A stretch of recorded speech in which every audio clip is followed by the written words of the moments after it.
Good morning and Boker Tov, everyone. I hope you and your families are doing well.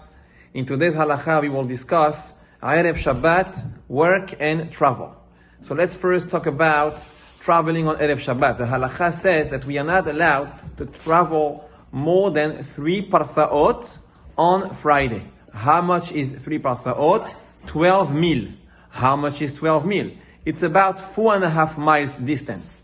Now this halakha obviously is talking about the olden days where people did not have cars, planes, trains, etc. And we would be afraid of a few things that we will just see in a minute. And for that reason, Chachamim said, don't travel on Erev Shabbat that distance. However, it's not about the distance. The halakha is really about timing.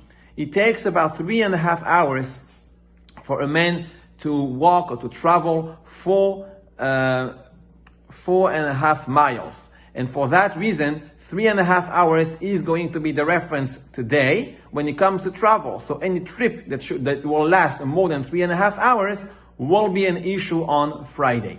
What is the reason of this takanat chachamim? We find 2 reasons. Number 1 is because maybe the people that you are going to don't know that you are coming and they will not have time to prepare enough food for Shabbat.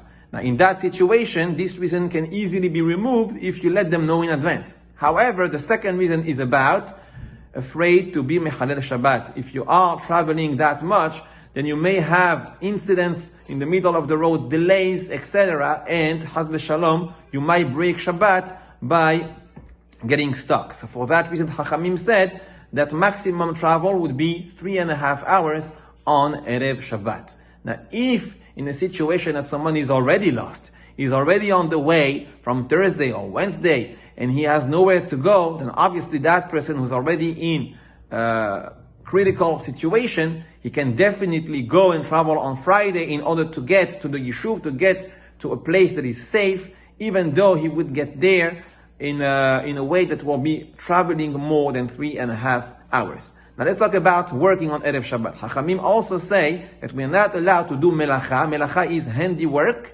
9.5 hours of the sha'ot zemaniyot of the day, which is about 5:15 p.m. in today's calendar. Now that it's the summer, so the day is longer. So 5:15 p.m., that's just a few hours before Shabbat, that's when handiwork should be completely stopped. And if a person continues working, it says, "Eno ro'eh siman beracha le'olam." He will not see any beracha from that type of work. Now this does not include business, because business is not considered handiwork. So technically speaking, you have up to candle lighting to do it. However, we all know that it's important to prepare ourselves and be ready for Shabbat. So a person should give himself enough time to be ready the right way. Also, if you are doing handiwork that is for the sake of Shabbat, let's say that you are fixing a cloth, you're fixing something for the sake of Shabbat anywhere in the house, that's also going to be mutar, as long as you make sure that you're not going to go for too long. And it's not going to take you away from the preparation of Shabbat, and be ready yourself for that purpose. Also, writing chidushim for yourself, it's also mutar after those 9.5 hours, because we don't see them as a melacha, we see them as something that you do for yourself. A melacha would be something that you would get paid for, that you would make money for it. That's what we call a handiwork, and that's really what Chachamim wanted to make sure that the person would not be involved with on Erev Shabbat after this time. But anything else, either for the sake of Shabbat or for the sake of the Torah, etc., that will be definitely mutar to do so on Friday afternoon. Have an amazing day.